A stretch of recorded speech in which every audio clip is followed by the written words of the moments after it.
오늘의 사연 시작합니다. 안녕하세요. 결혼한 지 5년 차 주부입니다. 현재는 3살 딸아이 키우느라 어쩔 수 없이 전업주부이지만 몇 년 있으면 다시 워킹맘이 될 거라는 희망으로 하루하루 살아가고 있죠. 제게는 시어머니가 한 분 계세요.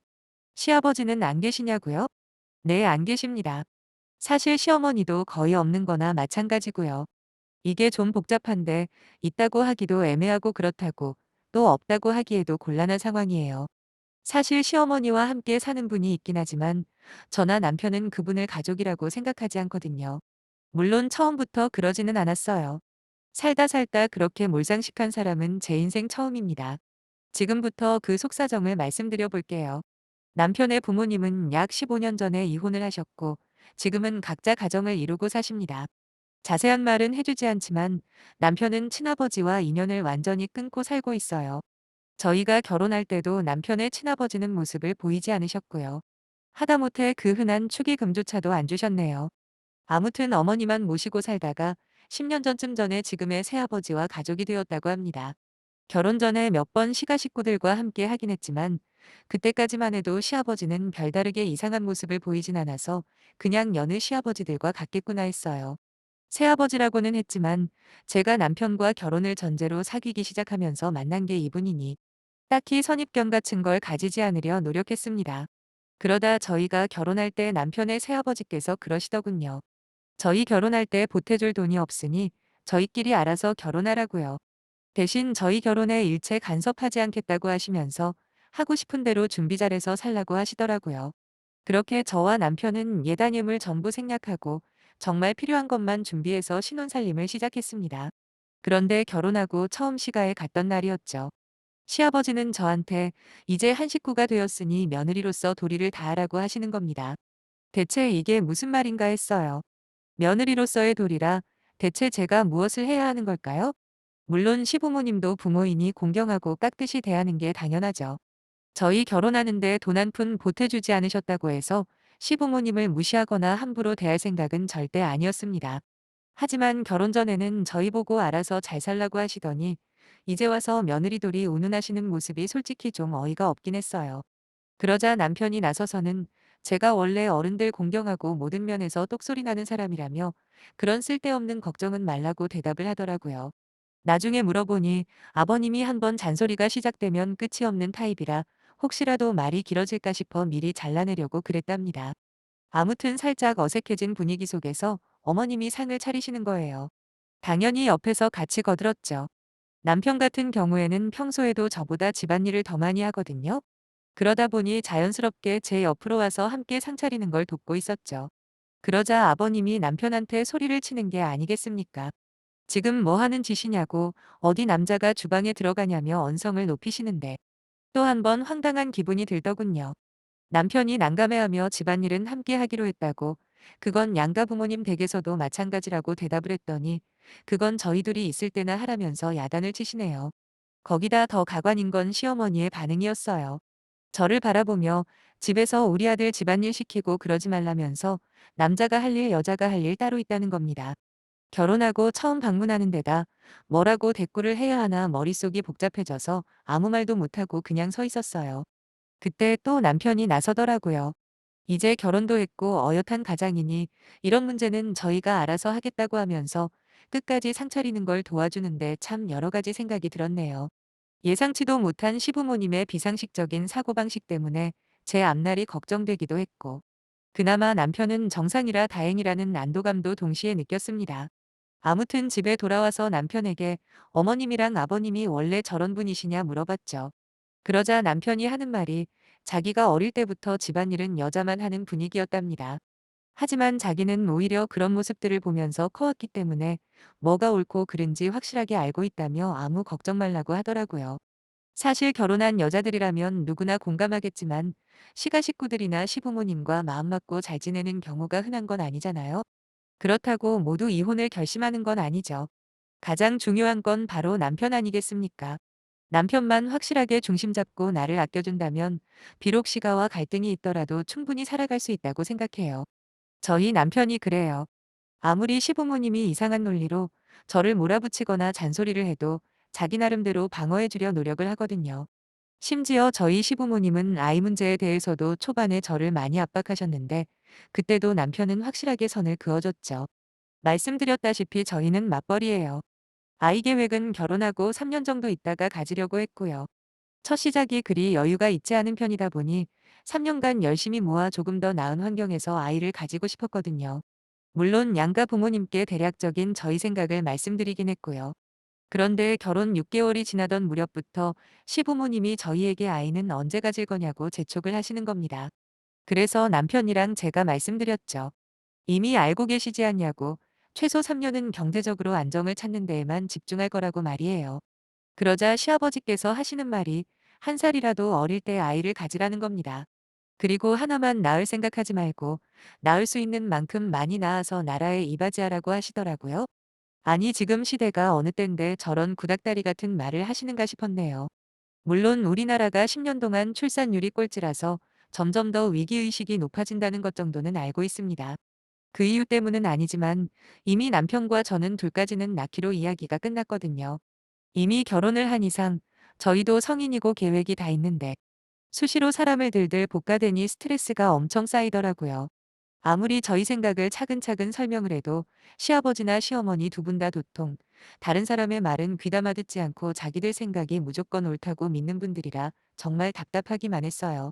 보다 못한 남편이 하루는 시부모님한테 선언을 하더군요. 자꾸만 아이 문제로 간섭하시면 나의 발길을 끊겠다고요. 처음에는 자식 키워놔봐야 전부 헛수고라며 난리를 치시더니 남편이 진짜로 일절 연락조차 안 하니까 결국 항복을 하셨어요. 그 뒤로는 명절이나 특별한 행사가 있을 때만 찾아뵙고 어느 정도 거리를 유지하며 지내왔죠. 이때까지만 해도 진짜로 시아버지와 인연을 끊을 일이 있을 거라곤 상상도 못했는데 어느 날 시아버지가 저희를 부르시더라고요. 별로 가고 싶지 않았지만 전화를 통해 들려오는 시아버지의 목소리가 평소와는 다르게 아주 온화하고 다정하기까지 하길래 무슨 좋은 일이라도 있나 싶어 찾아뵀죠. 실제로 집에 도착하자마자 웬일로 오느라 고생했다면서 얼마나 따뜻하게 맞아주시던지요. 하지만 얼마 지나지 않아 그 이유를 알게 되었고 허탈감뿐만 아니라 엄청난 분노까지 느껴버렸네요. 뜬금없이 시아버지가 남편에게 돈을 해달라고 하는 게 아니겠어요? 그것도 2천만 원이라는 큰돈을 말이죠. 그러면서 처음으로 남편에게 동생이 있다는 사실을 밝히시는 겁니다. 저한테는 시동생이 되겠네요. 아무튼 시아버지 말에 따르면 2달 후에 남편 남동생이 결혼을 하는데 결혼 자금을 좀 보태라는 거였습니다. 그 말을 듣자마자 정말 의아했어요. 왜냐하면 제가 알기론 남편은 외동이거든요. 지금까지 남편에게 형제자매는 한 명도 없는 걸로 알고 살아왔는데 이제 와서 무슨 동생이냐고 물어봤죠. 그랬더니 설명을 하기를 시아버지가 어머님을 만나기 전에 함께 살았던 정부인 사이에서 낳은 아들이 하나 있다고 하는 거예요. 여러분들은 이 상황이 이해가 가시나요? 저는 어떻게 생각을 해봐도 전혀 이해가 가지 않아요. 물론 남편도 마찬가지고요. 더 황당한 건 시아버지 옆에서 아무 말씀도 하지 않고 그냥 묵묵히 듣고만 있는 시어머니였습니다.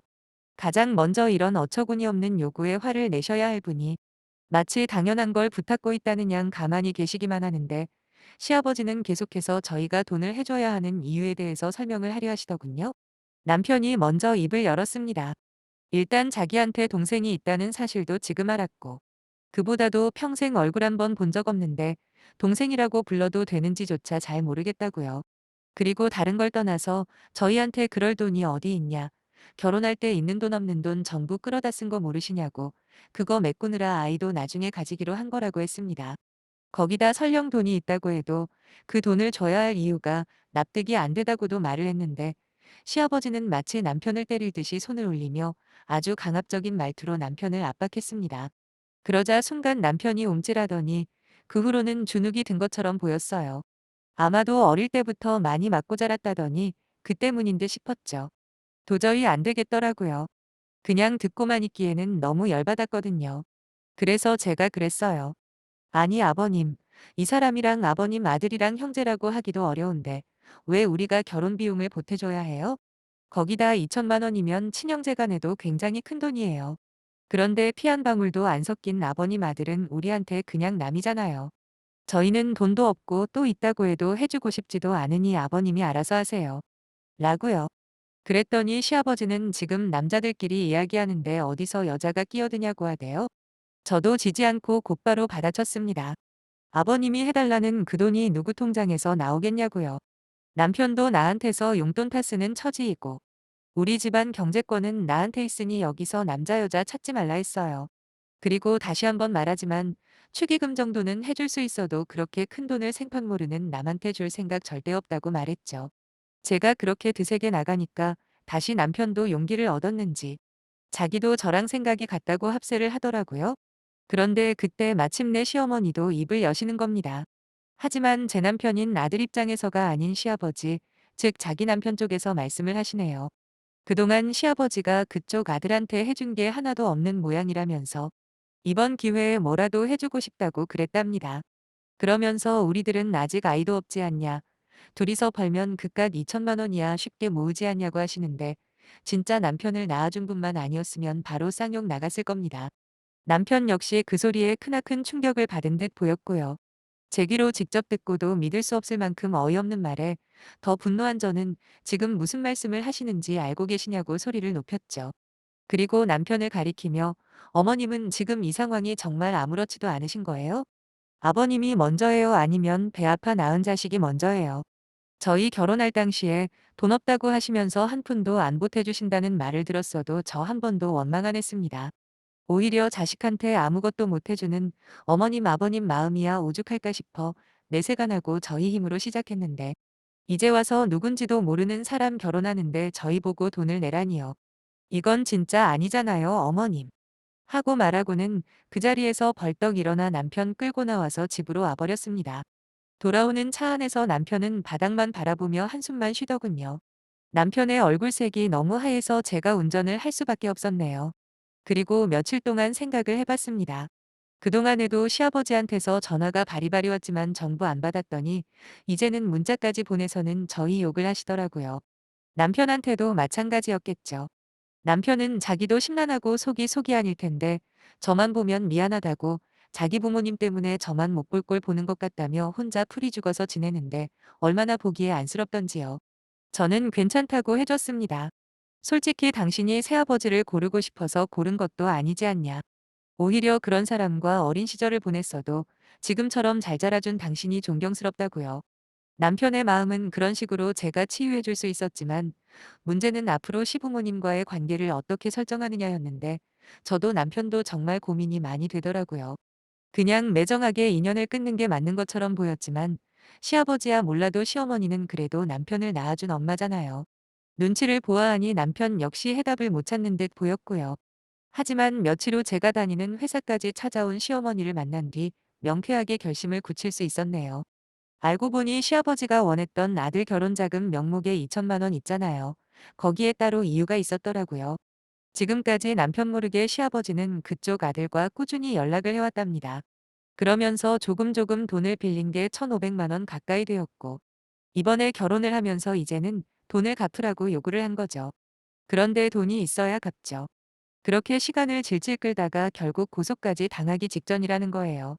어머님도 그런 내막까지는 몰랐다며 저희가 돈을 계속해서 안 주니까 얼마 전에 전부 실토하더랍니다.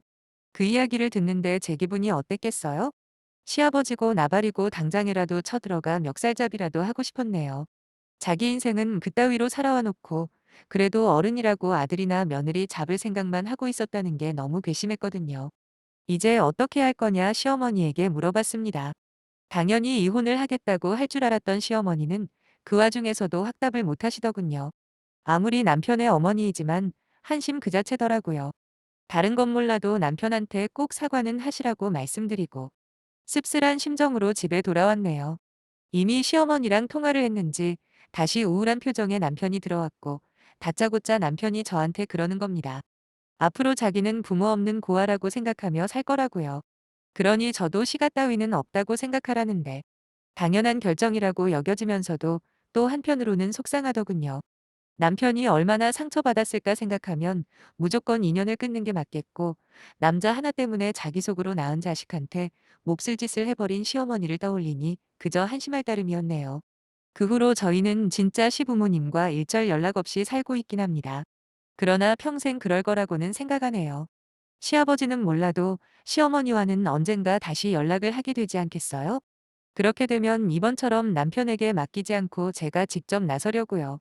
제가 힘들 때 남편이 든든하게 중심을 잡아준 것처럼 그때는 제가 먼저 중심 잡고 남편 마음 지킬 겁니다. 이혼 가정이나 재혼 가정이 전부 그렇다는 건 아니니 그 점은 오해 없으셨으면 좋겠네요. 그럼 끝까지 읽어주셔서 감사합니다.